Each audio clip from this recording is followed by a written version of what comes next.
नमस्कार, विठ्ठल बोलेमध्ये आपलं स्वागत. मी विठ्ठल पाटील. महाविकास आघाडीचं सरकार कोसळण्यास कोण कारणीभूत ठरलं हे आपल्याला माहितीच आहे. भारतीय जनता पार्टीनं प्रथम शिवसेना फोडली. शिवसेनेतील एकनाथ शिंदे गटाला फोडून महाविकास आघाडीच्या सरकारला हादरा दिला आणि शिवसेनेबरोबर म्हणजेच एकनाथ शिंदे यांच्या गटाबरोबर भारतीय जनता पक्षानं सरकार स्थापन केलं. काही दिवसात अलीकडंच पुन्हा राष्ट्रवादीला हादरा दिला आणि राष्ट्रवादीच्या अजित पवार गटाला आपल्या सोबत घेतलं आणि आपलं सरकार भारतीय जनता पार्टीनं भक्कम केलं. खरं तर भारतीय जनता पार्टीचा हा भक्कमपणा की ठिसूळपणा हे येत्या लोकसभा आणि विधानसभेला दिसून येईलच. पण या तिन्ही पक्षातील म्हणजे शिवसेना, राष्ट्रवादी आणि भारतीय जनता पार्टी या तिन्ही पक्षातील नेते नेहमीच एकमेकावर आरोप करतात, जाता जाता चिमटा काढतात. असे चिमटे काढण्यात अर्थातच राष्ट्रवादीचे नेते जयंत पाटील अग्रेसर आहेत असं मानावं लागेल. कारण जेव्हा जेव्हा जयंत पाटील यांनी असे चिमटे काढलेले आहेत तेव्हा चिमटा काढत असताना थोडी काळ असली तरी नंतर मात्र तेथे चांगलीच जखम झालेली असते. असा प्रकार आजपर्यंत दिसून आलेला आहे. गेल्या लोकसभेच्या वेळी जयंत पाटील असंच सहज जाता कार्यकर्त्यांना म्हटले होते की कार्यक्रम करा, करेक्ट कार्यक्रम झाला पाहिजे. खरं तर जयंत पाटील सरळपणानं अगदी ओघवत्या शैलीत म्हणून गेले होते, पण त्याचं गांभीर्य इतकं खोलवर असेल याचा नेम कोणालाही नव्हता. पण तो नेम कधी दिसून आला तर लोकसभेच्या निकालानंतर.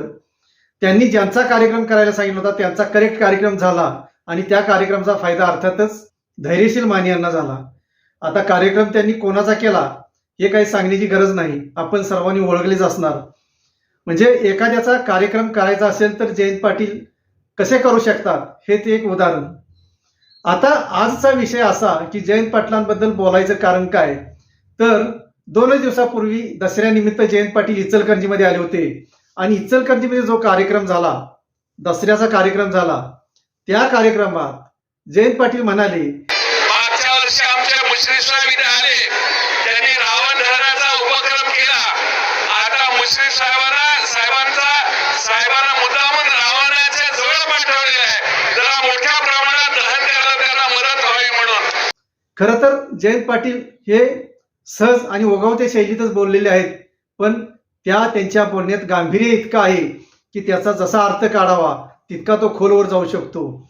म्हणजे एक प्रकारे जयंत पाटील यांनी आपले जे नेते आहेत की ज्यांच्यावर नेहमीच राजकीय दृष्ट्या गैरविश्वास दाखवला जातो ते शरद पवार, त्यांच्याच मनातले काही शब्द की शरद पवारांनी अजून कुठं बोलून दाखवलं नसेल ते शब्द जयंत पाटील यांनी बोलून दाखवले की काय, अशी चर्चा सध्या महाराष्ट्राच्या राजकारणात सुरू झाली आहे.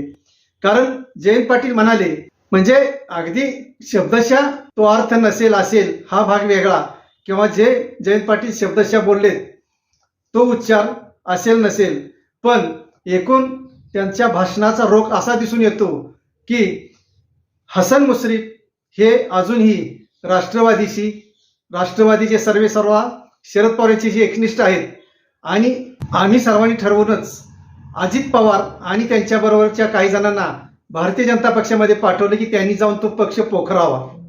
खरं तर भारतीय जनता पार्टीला ही काळजी घ्यावी लागेल, कारण जयंत पाटील जे बोलतात ते काही दिवसानं खरं होतं अशी आजपर्यंतची काही उदाहरणं आहेत. जे मी तुम्हाला मागाशी कार्यक्रमाचं सांगितलंच, ज्या नेत्याचा त्यांनी कार्यक्रम करायला सांगितलं होता त्या नेत्याचा कार्यक्रम झाला हे आपण सर्वांनी पाहिलेलंच आहे.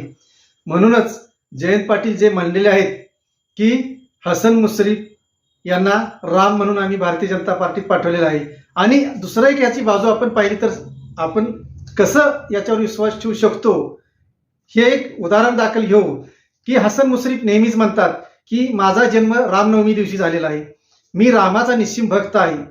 आणि त्यांचे कार्यकर्ते काय असे म्हणतात की हसन मुश्रीफ यांच्यामध्ये राम आहे. खरं तर राम अयोध्येत आहे, अयोध्येत राम मंदिराचं काम जोरात सुरू आहे.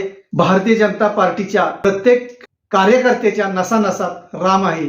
पण हसन मुश्रीफ स्वतःला रामनवमी दिवशी माझा जन्म झाला म्हणून मी रामनवमी दिवशीच वाढदिवस साजरा करणार, तिथीनुसारच वाढदिवस साजरा करणार, इंग्रजी तारखेनुसार वाढदिवस साजरा करणार नाही असं सांगतात. म्हणूनच जेव्हा जयंत पाटील यांच्या या उद्गाराचा जर उलगडा आपण केला तर खरोखरच राष्ट्रवादीनं भारतीय जनता पक्षाला संपवण्यासाठी अजित पवार, मुश्रीफ आणि ह्या टीमला पाठवले की काय असा अर्थ सरळ सरळ काढला जातोय. जयंत पाटील जे बोलतात ते काही दिवसानं खरं होतंय असा एक समज आहे. म्हणूनच भारतीय जनता पार्टीनं सावध व्हावे की काय अशी एक खदखद त्या पक्षातील कार्यकर्त्यांमध्ये सुरू झालेली आहे. एकतर भारतीय जनता पक्षाच्या निष्ठावंत कार्यकर्त्यांना डावलून इतर पक्षातील नेत्यांची आवक करून त्यांना मोठं केलं जातंय. हा भारतीय जनता पार्टी आणि कार्यकर्त्यांचा आरोप आहेच. दसऱ्यानिमित्त आयोजित इचलकरंजीच्या कार्यक्रमात एकीकडं जयंत पाटील तसं बोलले आणि कोल्हापूरच्या दसरा महोत्सव समारंभात दसरा चौकात जो मोठा कार्यक्रम झाला त्यामध्ये थोडाफार त्याचा प्रत्यय आला की काय अशीही चर्चा सुरू आहे. कारण या दसरा चौकातील कार्यक्रमात मंत्री हसन मुश्रीफ आणि दुसरे भारतीय जनता पार्टीचे मंत्री चंद्रकांत दादा पाटील शेजारीच बसले होते. त्यांच्यात संवाद होत होता पण इतका गांभीर्यानं होत नव्हता हेही उपस्थितांनी पाहिलं. इतकंच नव्हे तर दोघांच्या चेहऱ्यावर सुद्धा जी एकमेकाबद्दलची आपुलकी पाहिजे ती दिसून येत नव्हती. त्यांचे चेहरे स्पष्ट करत होते की आम्ही एकमेका शेजारी कशाला बसलोय. तर तिथे जे उपस्थित होते त्यांच्यामध्येच ही कुजबुज होती. म्हणूनच आता कोण कोणापासून सावध राहिलं पाहिजे हे जे ते नेतेच ठरवतील. धन्यवाद.